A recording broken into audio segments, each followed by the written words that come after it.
K-pop, a music genre that's based in Korea but is now known worldwide from BTS to Blackpink, Stray Kids, Twice, ITZY, NCT, EXO, and so on. Even though K-pop is just another genre in the music industry, like everything else, it has a dark side. Since it's October and Halloween is coming up soon, I decided to create a more spooky-themed video about the rabbit hole of the K-pop community. Before we begin, today I'll be discussing some interesting and triggering topics, so if any of the triggers on the screen is unsettling to you, please skip to the next section or the other half of the video. I'll give another heads up about this when the time comes. Now I think it's time we finally get into the video. First, we're going to start off with something pretty simple, K-pop fanfictions. You probably think it's not that serious, but trust me, it gets weird. K-pop fanfictions are basically fiction books about a romantical bondage between two idols or the reader, which is also known as YN, which means your name. Most of them aren't really that bad, but that's when the word smut gets pulled into the mix. A summary of what I just said was basically delusional K-pop fans creating books about their faves. It's common for almost every fandom, but mind you that these are real-life people.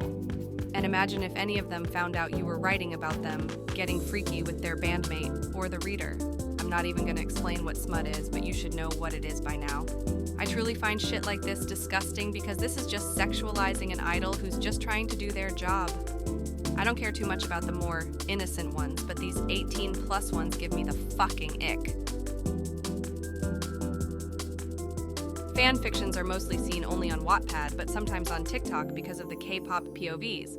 They can also be found on YouTube, too. Everything to me just sounds hypocritical right now since I used to be an active reader of these, but at least I finally realized how wrong it actually is to write this NSFW bullshit. I think a lot of y'all saw this one coming, but I thought it would be perfect to talk about in the video. Sasaengs. A sasaeng or sasaeng fan is the South Korean term for an obsessive fan who acts in ways that invade the privacy of K-pop idols. Let's be real here. These bitches need to be in jail at this point. The way they stalk their favorite idols or pay people for their personal information makes me throw up. I feel like the main reason I hate on them so much is probably because of the NCT sasaeng. Sometimes I keep forgetting people like this actually exist, and I choose to keep doing that.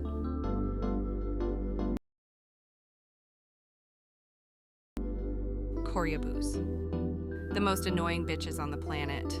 A Koreaboo is a delusional white girl who thinks she is 100% Korean or fetishizes Korean men or Asian men in general. If you like Korea for the music, food, and culture, then you are a supporter, not a Koreaboo.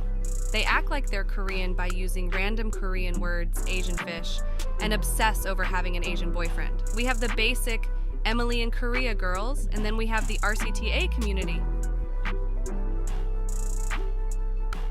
Now I added this to the video because I wanted to talk about this one individual named Cutie Milk Buns. I suggest watching this person's video about her for more information, but this woman is utterly disgusting. She slept with an 18-year-old at her big age of 27 and has tried cheating her way through university. And we all know how strict Korea is about school. I don't like her and probably will never like her because of the horrible shit she's done to people. Now we need to talk about the RCTA community. I don't get how y'all try so hard to switch your race. It's not a valid community and never will be. Shut the fuck up. This is just public embarrassment. The fact that people are using face claims for themselves is crazy. The worst part is some people call them out about this face claim bullshit. There's this one phrase I want to talk about. This phrase will either get people to listen to you or start wars throughout social media. Stan Luna. Not gonna lie, I didn't see myself standing Luna anymore because I realized how ass their company is. But the only reason why I put this phrase in this video is because this causes so much chaos. Saying this could be leaning towards a fun way, like telling someone to stan a group for good luck or just to hype them up. But of course, this could also lean in a toxic way.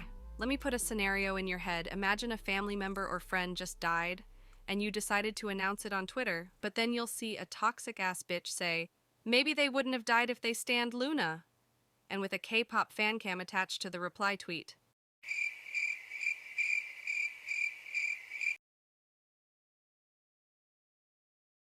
At that point, I would have just deleted the app as a whole because why the fuck would you say something like that about someone's dead relative?